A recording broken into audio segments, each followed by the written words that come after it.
வாழைக்காய் பொரியல் எப்படி பண்ணுறதுன்னு பார்க்கலாம். இது ரொம்ப சிம்பிளாக இருக்கும், அதே சமயம் ரொம்ப டேஸ்ட்டாகவும் இருக்கும். வாங்க இதை எப்படி பண்ணுறதுன்னு பார்க்கலாம். அதுக்கு நான் ஒரு வாழைக்காய் எடுத்து நல்லா தோல் சீவி இந்த மாதிரி ரவுண்டாக கட் பண்ணி வச்சுருக்கேன்.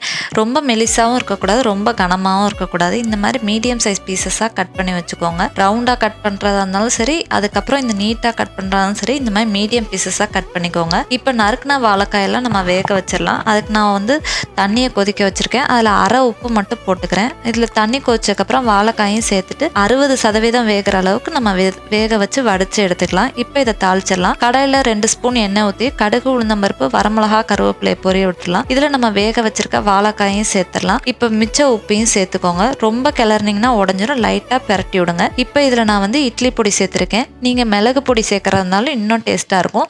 சேர்த்துட்டு கரண்டி போட்டு கிண்டிங்கன்னா வாழைக்காய் ஏற்கனவே வெந்திருக்கிறதுனால உடஞ்சிரும். அதனால இந்த மாதிரி குலுக்கி விட்டிங்கனாலே பொடி எல்லா இடத்துலையும் மிக்ஸ் ஆயிரும்.